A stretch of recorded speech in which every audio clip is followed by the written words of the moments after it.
Welcome everybody to Sin City Living. My name is Jason and I'll be bringing you today's episode. As always, please hit those like and subscribe buttons. We have a ton of content for you guys coming out every single week, every single day generally. Occasionally miss a day like I did during the rodeo that is still ongoing right now. I hope all of our patrons out there are appreciating the patron-only exclusive videos we're putting out with the dice class, putting one out every couple of weeks. And if you're curious about that, go ahead and check the description down below. Once I get this whole live stream thing figured out, I'm probably going to do a live stream on the patron site as well. One on the regular site, one on the patron site. I do have the new computer for it. Theoretically, I have everything ready. I'm just so busy currently with this rodeo. And one of our fans asked a question a little while back about ways to tip us, to show appreciation to us without having to sign up as one of our patrons. And at the time we did not have any way of doing it, but I have managed now to get us signed up with a site called Buy Me a Coffee. As I'm sure some of you guys have noticed from some of our videos, Louie and I are both pretty heavy coffee drinkers. So if you're curious about that as well, go ahead and check down below in the description as well. We would definitely appreciate any cups of coffee you're willing to pick up for us. And don't forget to email us with any strategies, questions, suggestions, anything at all. We love shooting those videos for you guys. I actually haven't gotten a new email in about 2 weeks.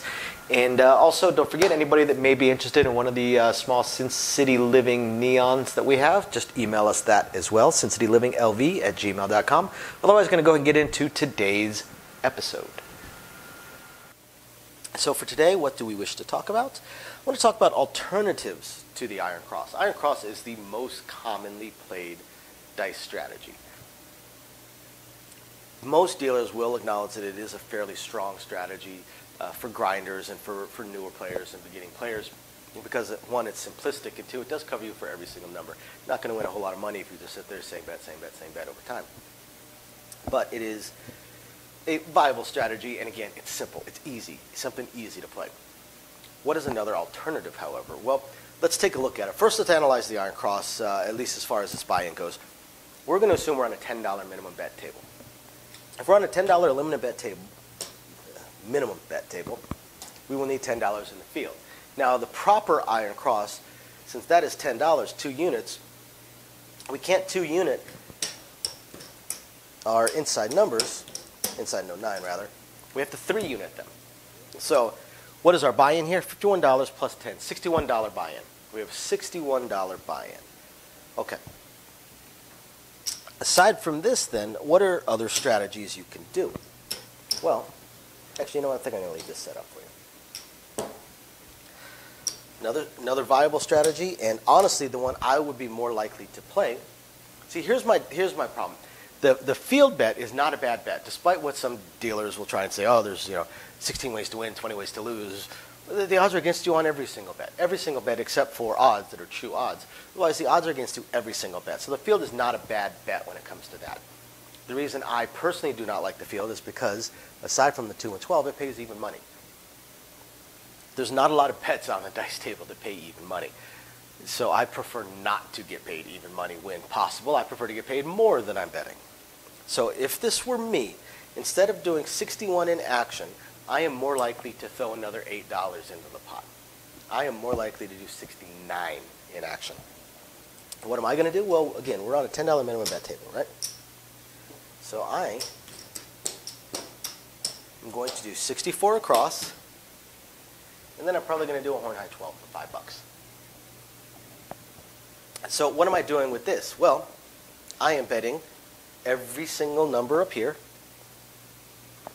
plus I have all the horn numbers. So the Iron Cross was betting the 2, the 3, the 4, the 5, the 6, the 8, the 9, the 10, the 11, and the 12. On the 4, 9, 10, and 11, it's getting paid even money right there. Okay? It's winning $11 if one of these roll. It's winning $10 if one of these roll, or the 11. Well, it's winning 20 if a 2 or a 12 rolls. So, what about my method? I spent $8 extra, and what do I have? Well, I am betting the 2, the 3, the 11, and the 12. then I'm betting the 4, the 5, the 6, the 8, the 9, and the 10. I'm betting the exact same numbers that the iron cross is betting. The exact same numbers. On a roll of a 5, a 6, or an 8, winning 14 here, but I'm losing 5 there, so I'm winning $9. So I'm winning $2 less than the iron cross would on those particular numbers. Okay? Now, on a 4, a 9, or a 10, we'll just say the 9. On a 9, again, I'm winning $9. On a 9 here, the iron cross is winning 10. So again, I'm winning less. I'm winning $1 less. So I'm winning $2 less or $1 less than these inside numbers. For 4 or 10 rolls, over here, then I'm winning $13. I'm losing my 5 over there, but I'm winning 18 on either one of these. Over here, I'm winning $10. So now I'm starting to win a little bit more. What about a 3 or an 11? 3 or 11 rolls, I'm winning $10. 3 or 11 rolls, winning $11. I'm winning slightly more, but here's the thing. I'm winning $11 off $5. I'm winning $10 off $10. I have less in action, but I'm winning more money. If for 2 rolls, this wins 20. This right there wins 26. Hey, look at that. I'm making more money.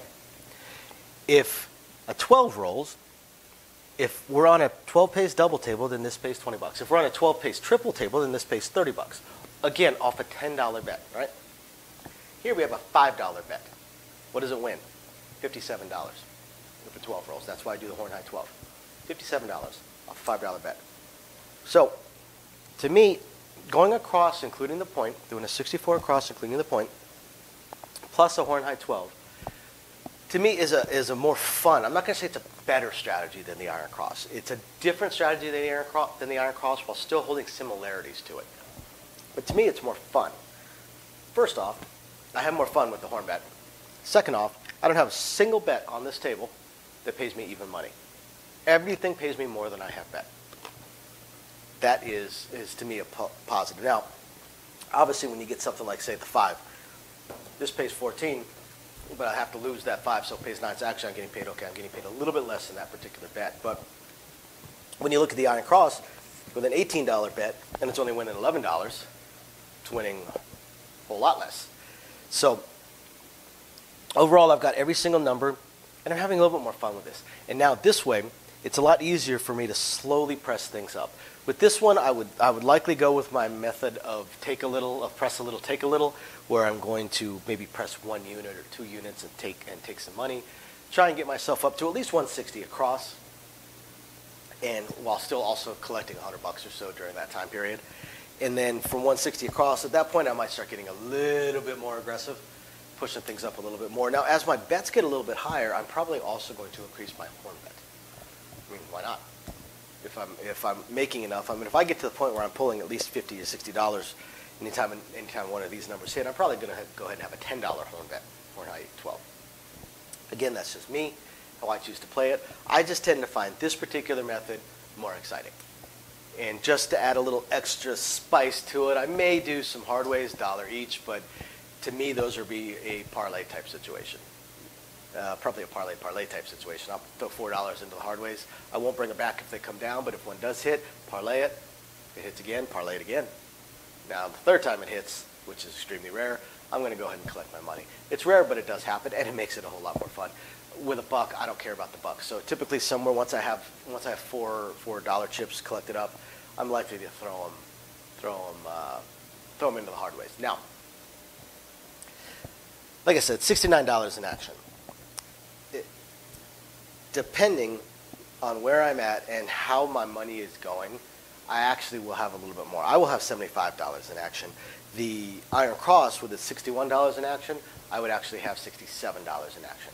The reason for that is the second I put up my bets, I'm also going to put the dealers up with $1 on every single number.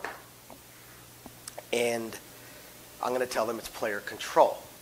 Player control, so because otherwise the dealers will have to take their bet down every time a number rolls. Dealers like to feel like they're more involved in the game. So I put the dealer up with $1 on every single number and tell them it's player control. And that way I could press them and do whatever we wish. You can tell the dealer, hey, it's dealer control, do whatever you like with it, and then let them make the decisions. I prefer to keep it as player control. because as I am collecting, like I said, once I have a few dollars, I'm probably going to throw them into the hard ways. After that, what I'm likely to do is every time I collect and I have a couple of dollars, I'm likely to throw them out and tell the dealer to press their own bets. I'll probably have them collect every time a number hits, and I will press their bets for them. Throwing a dollar out, press your 9 and 8, and I get paid somewhere else and say, you know what, press your 10 and your 6, and keep it going from there. So instead of 69 in action, I will have the extra $6 and 75 in action. If I were to play the Iron Cross instead of 61 in action, I would have the extra $6 and I would do 67 in action. That's just me, though. I hope you guys find this interesting. Doesn't always have to be the Iron Cross, guys. The Iron Cross, however, is, again, it's a strong beginner strategy. And I hope you guys enjoy it. I hope you guys enjoyed this. Hope you guys have a good time playing. Remember, you're just playing dice to have fun. Have fun with it. And we'll catch you guys next time. Thanks for watching. So, as I promised, I wanted to go over very briefly our upcoming attempts at a third test live stream. So what's happened so far? The first test live stream just flat didn't work. The problem that I had was was an equipment problem. I had an equipment problem in that the equipment that I was using to translate the camera into streamable video to the computer required a better USB port than the computer I was using at the time. So that one just flat failed because it would not translate into the computer. The computer would not pick it up, would not read it, so I wasn't able to live stream it. So then, as I was looking through, because I'm a little bit of a tech head, as I was looking through all of my other stuff, because I do have 4 laptops here and 3 computers, I did find one that actually did have the newer style USB port. Unfortunately, it was actually my oldest laptop, but I figured, what the heck, let me give it a shot. What's the worst that can happen? And this time around, when I fired everything up, the video was actually translating onto the computer, so things were looking better.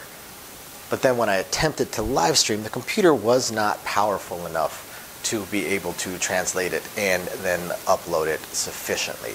So it basically just uploaded a blank screen for the live stream. So what I am going to have to do is, and I'm already looking into all of my options, I'm going to upgrade my computer so I can add, what, a 7th, 8th computer to my household.